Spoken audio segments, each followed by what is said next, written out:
1 KG গরুর মাংস লইছি, শীতের নয়া আলু লইছি কয়েক টুকরা, কিছু গুঁড়া মসলা আর বাটা মসলা লইছি গরুর মাংস রান্ধিতাম। একটা পাতিলের মাঝে থোড়া তেল গরম করিয়া এরপরে ওর মাঝে কিছু রসুন বাটা,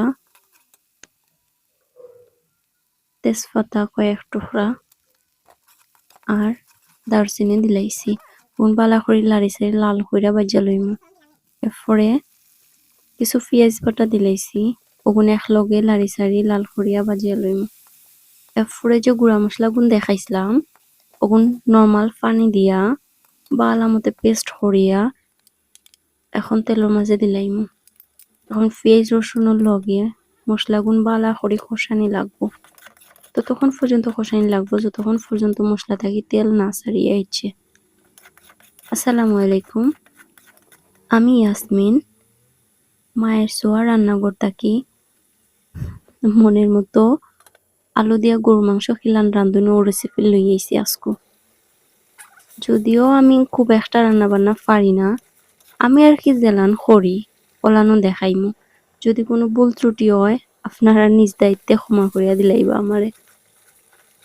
এখন ও মশলা গুনটারে বালা করি বারবার ওলান ঢাকনা দিয়া ডাকিয়া আবার তুলিয়া লাইরা সাইরা সুন্দর মতো কষাইনি লাগবো। ও দেখো আমি কিলান করলাম। এখন বালা মতে মশলাটা কষানি হয়ে গেছে, দেখা যায় আর কি তেল ছাড়ি দিছে। এখন আগে থেকে ধুইয়া রাখা গরুর মাংস গুন দিলাইমু মশলার মাঝে।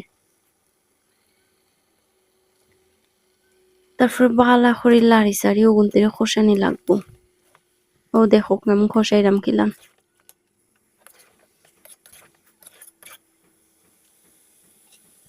এখন ঢাকনা দিয়া ডাইকা কিছু সময় রান্না করা লাগবো। আবার ঢাকনাটা খুললা একটু লাড়ি চাড়ি দিলাম। ওলান কয়েকবার করা লাগবো, মোট কথা বালা করে মাংসটারে কষানি লাগবো। যখন মাংসটা কষানি হয়ে যাইব তখন এর মাঝে শীতের যে নয়া আলু খুঁজলাম ও নয়া আলু গুলো ও মাংসর মাঝে দেওয়া লাগবো। দিয়া একসাথে নয়া আলু আর গরুর মাংস সুন্দর মতো লাড়ি চাড়ি ওগুন থেকে কষানি লাগবো। ও দেখো আমি আলু গুন দিলাইছি। এখন বালা করে মাংস লগে আলু গুন লাড়ি চাড়ি কষাইমু। ও ঢাকনা দিয়া ডাইকা দিলাইছি, কত সময় রান্ধিমু। ঢাকনা উঠাইয়া আমি অফ ক্যামেরাত কয়েকবার ওলান লাড়ি চাড়ি দিছি। ও দেখো আপনারা আমার কষানি প্রায় শেষ হয়ে গেছে। এখন আমি পানি দিলাইমু, জুল দিলাইমু আর কি। যার জেলান বালা লাগে যতটুকু রাখতে মন চায়। আমি অবশ্যই একটু বোনা বোনা করমু, হালকা রাখমু জুল, তার লাগে কমাইয়া পানি দিছি। আমার এগুন বালা করি উঠে গেছে। ও দেখো আমি বারবার ওলান কিতা করছি উঠাই লাইরা সেরা দিছি অফ ক্যামেরাত।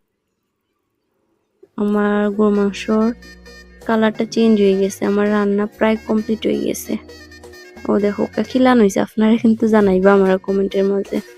আমি তেমন একটা বেশ পারি না রান্না বান্না, যতটুকু পারছি আপনার লগে শেয়ার করলাম।